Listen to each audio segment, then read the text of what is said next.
So, farewell Hostel del DP, El Pilar. I never thought I'd be one of these people who was going to be leaving before dawn, but we'll give it a try. It's 6:45. Just checking out the weather for today. It could hit 29 or 30, so I'm glad that I'm starting early. So there's a little bit of fog this morning. I am starting out at 7:35. Having had my wonderful breakfast at Hotel Leo. I just thought I'd mention something about daylight, because if you look at the weather reports, it'll very often, depending on the website, it'll tell you sunrise and sunset and all that kind of stuff. So obviously I don't want to walk in the total dark. It would probably be okay if I was walking along the side of a road or something like that. Wearing a headlamp, and I've got reflective stuff on my poles, all that kind of stuff, but the first part of today is through the countryside, and I don't want to be stumbling around using my headlight and tripping over stuff. So I had a look at sunrise. Sunrise I think is 8:15, and then if you look at this, I was going to say nautical stuff, but the sort of weather terminology, and look at the terms twilight, you get different types of twilight. There's nautical twilight, where you can just start to make things out, and then I think they call it civil twilight, where there's enough light to kind of see what you're doing, and civil twilight today is at 7:45. So I figured 7:45 I should be able to see where I'm going, and you can see there's a bit of light in the sky now. So well fueled up and watered, I'm off. So it was a 6:30 start, no, about just before 7 I started today. So because it's a nice track, I'm happy to start in the dark using my head torch, although the light is starting to come up. I've been going about half an hour, I think, chatting to Pat while I was walking, which was nice. Chatting on Facebook. Quite interesting. She was able to kind of join the walk with me and look at the scenery and looking for the arrows and things like that. This is really cool walking at this time of day. Sorry for the bouncing around camera. I'll just stop for a second. I have to say, I thought walking in the dark was a bit odd before I tried it. But actually, one, I really like it. It's a great part of the day, particularly as you see the dawn coming. It's a really good opportunity to get an early start on a long day if it's going to be very hot.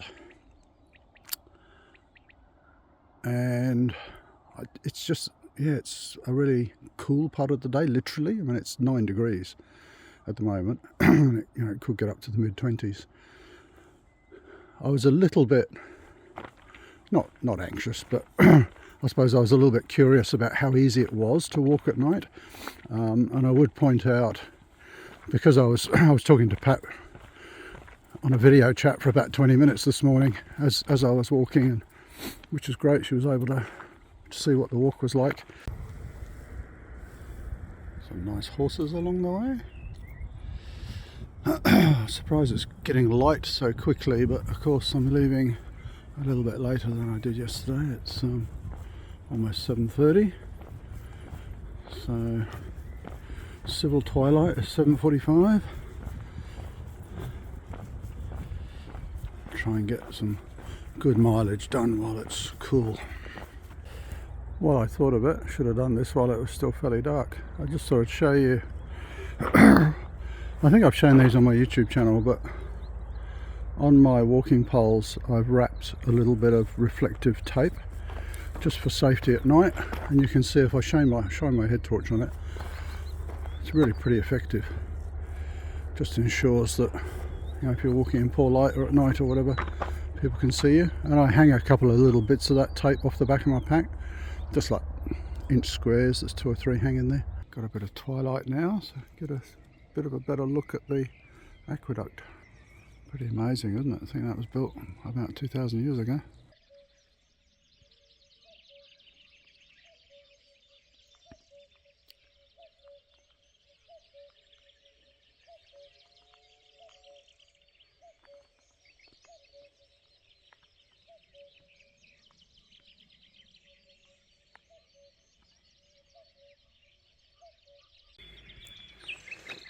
Just a little bit of a safety tip. I've got another kind of pre-dawn start.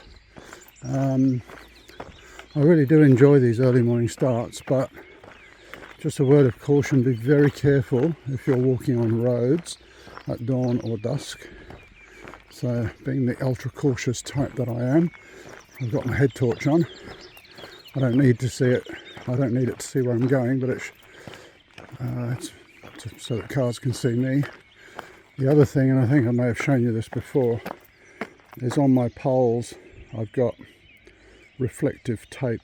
They don't show up too well on the video, but I've got yellow stripes and I've got reflective tape as well. They show up really well in car headlights, and I also have little bits of that reflective tape hanging off my backpack, a couple of bits on the back. So make yourself visible.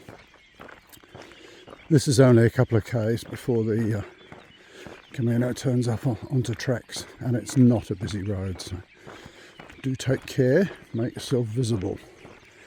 Pilgrims have been hit by cars, sadly. I suppose the obvious point, I'll just make sure you walk on the correct side of the road, facing oncoming traffic. So in Spain, that's the left-hand side.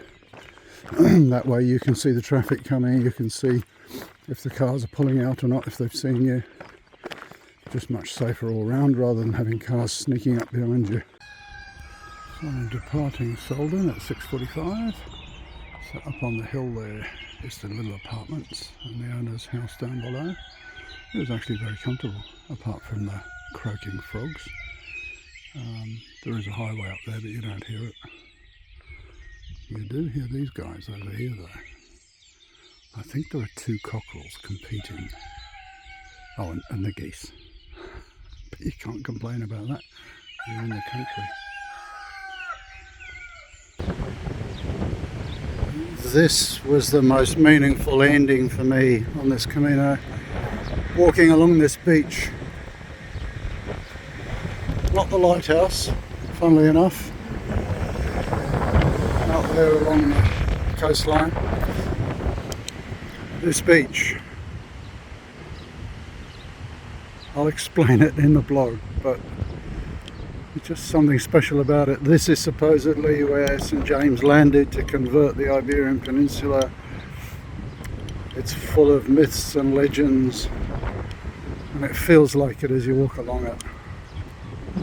What an amazing place.